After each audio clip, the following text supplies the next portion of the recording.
तो छुएगा भी नहीं। बोले भगवान शंकर का इतना बड़ा आदेश। बोले हाँ। यमराज कहने लगे, बोले पहले तो हमें ये कार्यभार सौंपते हैं और बोले फिर उसी में इंटरफेयर करते हैं। यमराज स्वयं आए महाराज। जैसे यमराज स्वयं आए और भगवान शंकर के पास पहुंचे, भगवान बोले बाबा, बोले क्या बात है? बोले उस बच्चे को दो। भगवान शंकर ने कहा उस बच्चे की कितनी आयु है? बोले समाप्त हो गई। तो बोले हमारी आयु बताओ। भगवान शंकर की आयु कितनी है किसी को पता ही नहीं महाराज। यमराज से कहा अपने रजिस्टर को खोलो, उसमें हमारी आयु देखिए कितनी है। तो यमराज ने अपने पूरे बही खाते पलटे महाराज, सारे रजिस्टर फेल, सारे बही खाते खत्म, लेकिन भगवान शंकर की आयु नहीं मिली। क्यों नहीं मिली? बोले 17 लाख 2800 सहसा राम सिया रामा हो। 17 लाख 2800 सहसा राम सिया रामा हो। 17 लाख 2800 सहसा सतयुग रहत सकल सुरो हर्षा।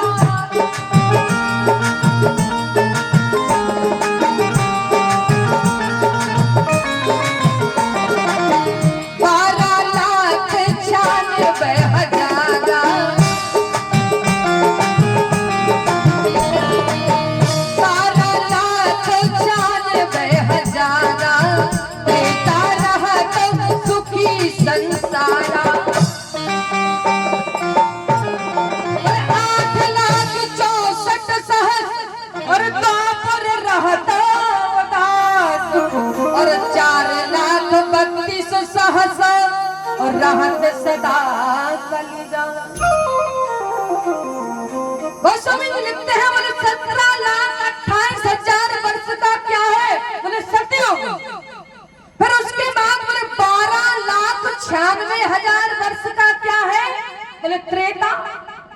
फिर उसके बाद बोले 8,64,000 क्या है? बोले द्वापर। और 4,32,000 वर्ष का क्या है? बोले कलियुग। अब बोले युग सहस्त्र जोई बीतत जोई।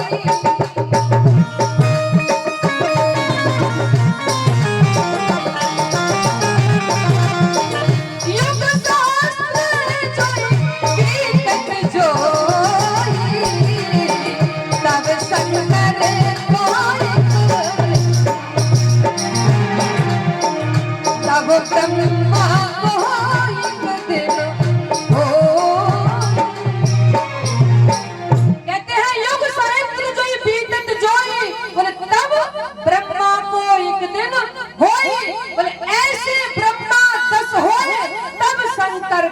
दिन ये।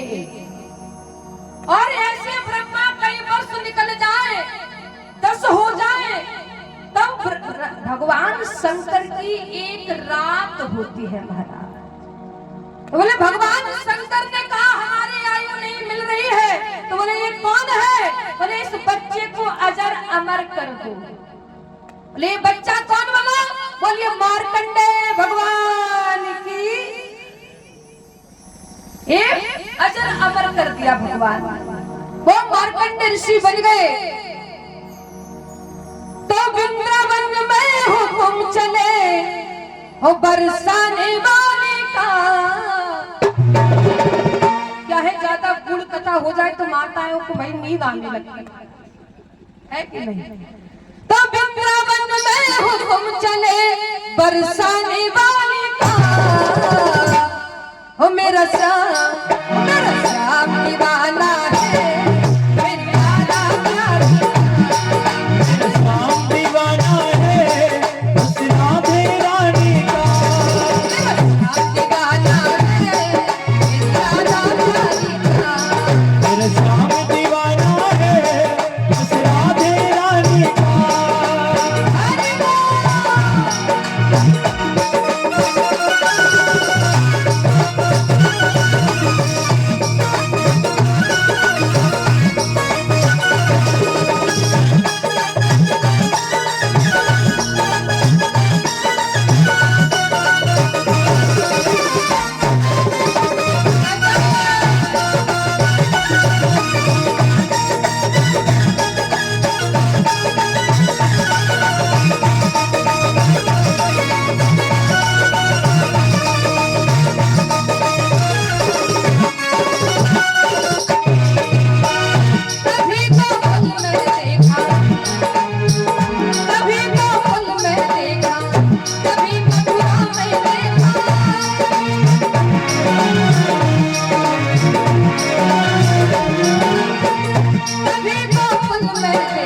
कभी मथुरा में देखा, कभी गोकुल में देखा, कभी मथुरा में देखा, कभी पनघट पर देखा, कभी बंसी बट देखा, कभी पनघट पे देखा, कभी बंसी पे देखा।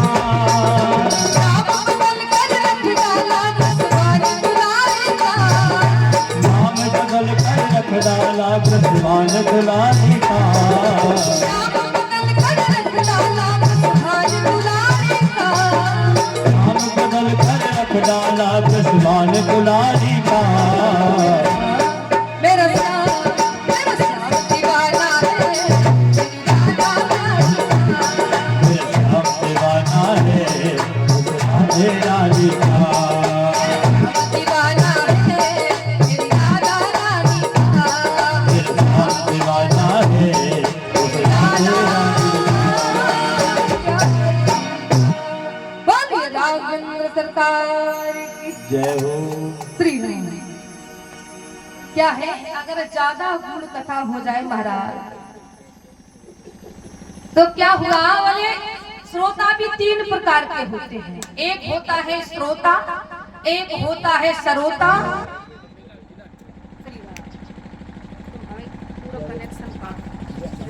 श्री राम श्री राम। बोलिए राघवेंद्र सरकार की।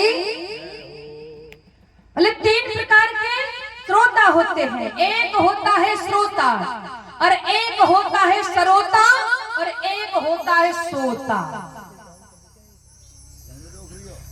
अब जैसे ही ये तीन प्रकार के जो श्रोता होते हैं, बोले कैसे होते हैं, एक तो होता है प्रथम नंबर का जो कथा सुने महाराज, वो होता है श्रोता, और दूसरे नंबर का होता है महाराज जिसे कथा सुनते सुनते बड़ा आनंद आ जाए और कहीं खम्बा मिल जाए कथा में तो टिक कर सो जाए। और तीसरे नंबर का होता है बोले सरोता। अब सरोता कौन सा होता है, बोले जो बीच कथा में चुगली करे महाराज, बुराई करे। अरे कई लोग करते भी है, नहीं मिल पाते तो कथा ही में बातें कर ले महाराज, है कि नहीं। समय नहीं मिल पाता किसी को किसी के घर जाने से। लेकिन एक बात बताए, 4 कदम चोर से, बोले 4 कदम चोर से और 14 कदम लतखोर से, बोले 74 कदम चुगलखोर से दूर रहना चाहिए महाराज। अगर कोई बुराई करता है कथा में तो उसे ब्रह्म हत्या का पाप लगता है महाराज। ये श्रोता 3 प्रकार के होते हैं। अरे बातें कर लो महाराज, कोई बात नहीं। तो यहाँ बोले महाराज दशरथ जी के प्राण चले गए और भरत जी को जैसे बुलवाया, बोले कब, जब भगवान शंकर से प्रार्थना करके जैसे पूजन करके उठ ही रहे थे महाराज, उतने में दूत पहुंच गए, कहा भरत जी चलो तुम्हें गुरुदेव ने बुलाया है। और जैसे ही अचानक से खबर मिली तो महाराज भरत जी घबरा गए कि अचानक से ऐसा क्या हो गया कि जो है हमें बुलाया गया है। तो भरत जी उसी क्षण जो है दूतों के साथ चल देते हैं और अयोध्या में जा रहे हैं। तो बोले कैसे, बोले अयोध्या पहले कैसी लगती थी, पहले बहुत शोभायमान थी, लेकिन अब जैसे ही अयोध्या में प्रवेश की तो बोले अयोध्या कैसी लग रही है, बोले मसान के जैसे, घर मसान पर भूता, बोले मसान के जैसे लग रही है। और अयोध्या वासी जो है भरत जी को देख भी नहीं रही है। और जैसे ही भरत जी पहुंचे कैकेयी मैया के पास गए और कैकेयी मैया से कहा माँ कैसी हो। माँ ने कहा बहुत सब बढ़िया है बेटा भरत, आप सुनाइए आपके मामा के यहाँ सब कैसे हैं। भरत जी कहते हैं सब अच्छे हैं, लेकिन ये बताइए ये अयोध्या में कैसा लग रहा है, सब मेरी तरफ देख भी नहीं रही। कैकेयी मैया ने भरत जी गए तो आरती भी उतारी और पास में बैठाया। तो भरत जी पूछने लगे, मैया और बताइए अयोध्या में सब कैसा है, हमारे घर परिवार में सब कैसा है। तो कैकेयी कहने लगी, बेटा भरत के सब अच्छा है। ये कहो कि मंत्रा हमारी सहाय बन गई तो उसने मुझे समय रहते समझा दिया, तो मैंने सब बात बना ली। भरत जी ने कहा, मैया ऐसी कौन सी बात बना ली आपने? पूछने लगे, लेकिन कैकेयी मैया को पता है कि अगर मैंने ये सब बात भरत को बताई तो वो आज से मुझे मां कहना बंद कर देगा। लेकिन कैकेयी मैया ने धीरज धारण करके भरत को बताया कि आपके पिताजी ने जो है तुम्हें पहले तो राम को राज दे रही थी, लेकिन मैंने आपके लिए राज मांग लिया है, भरत को राज दे दो। और फिर आगे क्या मांगा? बोले फिर 14 वर्ष का राम के लिए वनवास मांग लिया है। और जब सारा वृतांत बताया, बोले इसके बाद बस थोड़ी सी कमी रह गई। बोले क्या? बोले इस सब बात के कारण पिताजी का मरण हो गया। और जब पहले पिताजी का मरण सुना तो महाराज भरत जी बहुत दुखी हुए, लेकिन जब वनवास की बात को सुना तो भरत जी ने जैसे ही सुना कि राम को वनवास दे दिया है तो पिताजी का दुख भूल गए भरत जी। भरत बिसरहु बिनु मरना और सुनत राम बन गो।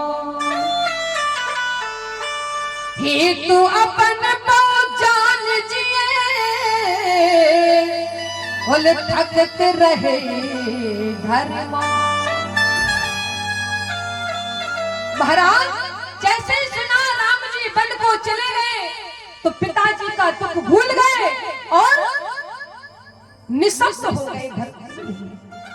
मौन बैठे हुए हैं, मुख से कुछ शब्द नहीं निकले। और जैसे ही मौन बैठे हुए हैं, सोच रहे हैं। पहले तो कहा कि भरत जी ने कैकेयी मैया को बहुत अपशब्द कहे, लेकिन वो हम सब नहीं कह सकते। लेकिन जैसे ही मौन रहे और क्या किया?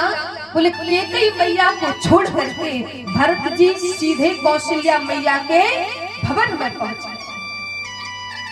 और कौशल्या मैया के भवन में जैसे पहुंचे तो कौशल्या मैया के चरणों में गिर पड़े। और जैसे ही चरणों में गिरे तो कौशल्या मैया जो है भरत जी के सिर पर हाथ फेर रही। बेटा भरत आप रोइए मत, क्योंकि भरत जी ने क्या कहा कौशल्या मैया से कि मैया कि अगर मेरी थोड़ी सी भी सहमति हो तो मुझे कई पाप लगे कि राम जी वन को चले जाएं और मुझे राज मिल जाए। तो कितने पाप गिनाए? बोले 24 पाप गिनाए भरत जी ने कि माँ अगर थोड़ा सा भी राम के भैया के जाने के वन में अगर मेरा हाथ हो, सहमति हो तो मुझे ये 24 पाप लगे। बोले कौन कौन से पाप? बोले जो गाय को मार देता है, अरे बोले जो स्त्री अपना गर्भपात करा देती है, बोले ऐसे पाप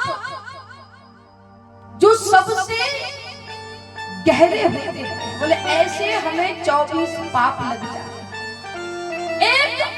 एक ही शब्द में उन्होंने 24 पाप गिनाए। लेकिन कौशल्या मैया कहती है बेटा भरत मैं जानती हूं तुम्हारे जैसा तो पुत्र हो नहीं सकता, इसलिए तुम अपने आप को दोषी मत मानो। ये तो सब विधाता का लिखा हुआ है, जिसके कर्म में जो लिखा है उसे वो भोगना पड़ता है। मनुष्य को 100 करोड़ों कल्पों के बाद भी अपने पापों को भोगना पड़ता है। गीता में लिखते हैं कौशल, भगवान कृष्ण कहते हैं, बोले क्या, बोले कृत कर्म क्षयो नास्ति कल्प गोटी सदै गतै अश्वमेव भोक्तव्यम कृत कर्म शुभाशुभम्। व्यक्ति को 100 करोड़ों कल्पों के बाद भी अपने पापों को भोगना पड़ता है। कौशल्या मैया भरत जी से कहती है कि मैं जानती हूँ बेटा, आपके जैसा तो पुत्र हो ही नहीं सकता है, इसलिए तुम अपने आप को दोषी मत ठहराओ। अब जैसे ही समझ आया और समझ आकर के अब पूरी रात जो है कौशल्या मैया के भवन में बिता दी भरत जी ने। और जैसे ही प्रातः हुआ तो गुरु वशिष्ठ जी आए और गुरु वशिष्ठ जी ने भरत जी से कहा, बोले महाराज दशरथ जी की जो अंतिम क्रिया करनी है, तो बोले सरयू के तीर पर चंदन की लकड़ियों को लगाया गया और फिर महाराज दशरथ जी की अंत्येष्टि संस्कार किया गया। तो भरत जी ने जो है महाराज दशरथ जी की अंत्येष्टि संस्कार किया, और जो जो क्रियाएं होती है महाराज वो सब किया।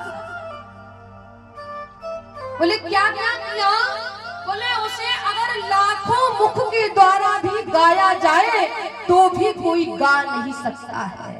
100 मुख लाख जाए नहीं बरनी,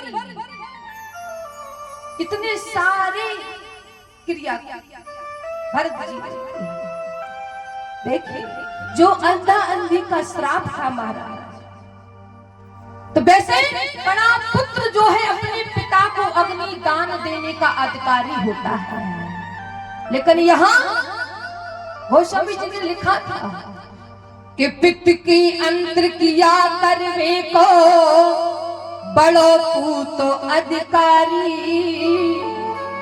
सोनक क्रिया भरत को सौंपी। और प्रभु खग क्रिया सवार। बोले यहाँ भरत जी ने अंतिम संस्कार किया दशरथ जी का, और राम जी ने किसका किया, बोले गीधराज जटायु जी का। तो जैसे ही इन सब से क्रिया करके भरत जी जो है और गुरु वशिष्ठ जी फिर जाकर के महल में जैसे ही पहुंचे महाराज, और महल में बोले सभा लगाई। बोले सभा कैसी लगाई गई, तो बोले जो राज सिंहासन बैठा खाली पड़ा हुआ है, अभी तक कोई बैठा नहीं, और राज किसको सौंपी गई, तो बोले भरत जी को, क्योंकि वरदान में यही मांगा था। और जब सिंहासन रिक्त पड़ा हुआ है तो गुरु वशिष्ठ जी ने सभी मंत्रियों को बुलवाया और सभा में एकत्रित किया सबको। वहां माताएं भी बैठी, और जैसे ही माताएं बैठी हुई हैं तो भरत जी को अब गुरु वशिष्ठ जी ने पास में बुलाया और बैठाया। कहते हैं गुरु वशिष्ठ जी, भरत, क्योंकि भरत जी से कोई बात जो है डायरेक्ट नहीं कह पा रही, छोटी सी बात कहनी